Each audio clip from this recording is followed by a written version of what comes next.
On va voir les 5 astuces de mindset pour passer au niveau supérieur et passer son chiffre d'affaires à un niveau supérieur. Donc moi c'est Hugo de la chaîne Antoine et Hugo et j'ai réalisé plus de 300 000 € de chiffre d'affaires l'année dernière en vendant des formations en ligne et des produits numériques. Je garde la niche secrète pour l'instant parce que je sais qu'il y a un avenir là-dessus, mais je peux vous partager 5 astuces du coup pour vous permettre de développer des idées comme les miennes et pouvoir atteindre un niveau de succès phénoménal.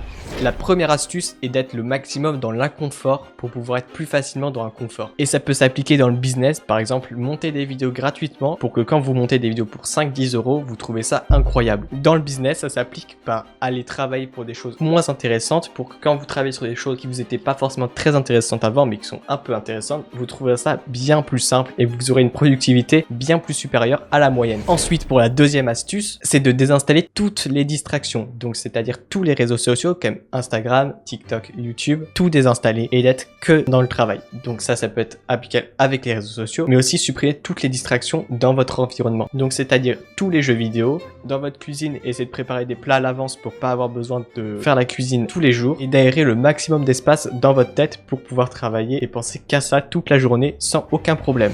Ensuite, pour la troisième astuce, c'est d'être en bonne santé. Pour faire ça, il faut faire du sport, mais aussi on va voir, il y a beaucoup d'autres choses à faire et je vais les présenter dans cette vidéo tout de suite. On commence avec le sport, ça peut être dans une salle de sport ou aller courir dehors ou en ville, comme vous pouvez faire un maximum d'activités. Par exemple, moi je cours 10 km par jour et tous les mois je cours un marathon. Et j'ai aussi 3 fois par semaine à la salle de sport. Même si ça me prend beaucoup de temps comme ça, j'arrive à réduire beaucoup ce temps en m'améliorant et en augmentant progressivement. Donc même en faisant plus qu'à mes départs, je prends toujours le même temps. Donc pour la course tous les matins, je prends 45 minutes à peu près. Et la salle de sport, je fais des séances de 35 à 50 minutes. Mais juste faire du sport comme ça peut être la surcharge d'informations. Donc ce que j'aime bien faire, c'est de faire de la méditation. Donc je médite 2 fois par jour, 10 minutes le matin juste après le réveil et 15 minutes vers le milieu d'après-midi. Donc ça permet vraiment d'alléger tout le cerveau et en plus après on se sent bien mieux. C'est quelque chose qu'il faut absolument faire. Et la quatrième astuce, c'est d'avoir une bonne alimentation. C'est pas que de manger des fruits et des légumes, c'est aussi manger bio. Personnellement, moi je mange que des produits bio et je fais aussi mon pain maison 2 fois par semaine. Donc ça prend pas beaucoup de temps à faire et c'est vraiment 10 fois meilleur que le pain que vous pouvez acheter en supermarché. Et aussi je prends des compléments alimentaires, donc pas parce que je suis en manque de quelque chose, mais pour compléter ce que je peux pas avoir avec tous mes produits. Donc j'ai surtout des vitamines et aussi des minéraux et quelques-uns qui sont basés à base de plantes, mais je sais pas vraiment à quoi c'est. Et pour le cinquième et dernier point de cette vidéo, c'est le sommeil. Donc essayez de se coucher tous les jours à la même heure et de se réveiller tous les jours à la même heure. Et aussi ce que vous pouvez faire et ce que j'ai fait pendant plusieurs mois pour analyser mon sommeil, c'est de prendre des montres, ça peut être des bagues aussi, j'ai vu il y a des bagues qui font ça. Ça analyse votre sommeil et ça vous donne le temps de sommeil profond et tout. Ça vous donne tout ce que vous faites pendant votre sommeil et ça vous aide à l'améliorer. Donc moi j'ai trouvé une méthode, j'ai mis un matelas spécial et tout pour avoir le sommeil le plus réparateur possible. Ça m'a pris un peu de temps, plusieurs mois, mais au fur et à mesure, j'arrive à très bien dormir maintenant, alors qu'avant c'était quand même un peu compliqué, mais avec tout le reste de la vidéo, maintenant c'est parfait. Donc c'est tout pour cette vidéo. J'espère que ça vous aura aidé, que vous pouvez appliquer ces conseils. En tout cas, moi depuis que je l'ai fait, tout est parfait, c'est incroyable. Ça a très bien marché pour moi. Après, à voir si vous, ça serait pareil, mais bien sûr, il faut adapter beaucoup de choses, en fonction aussi de où vous habitez. Vous n'aurez pas besoin des mêmes choses et vous pourrez pas faire tout pareil, mais vous vous inspirez d'une base pour commencer. Ça peut être très bien et une très bonne idée à faire, donc je vous le conseille. Je peux vous mettre peut-être quelque chose dans la description. Je vais voir si mon ami fera ça sera Antoine qui postera la vidéo. Donc on se retrouve la semaine prochaine pour une nouvelle vidéo. Peace out.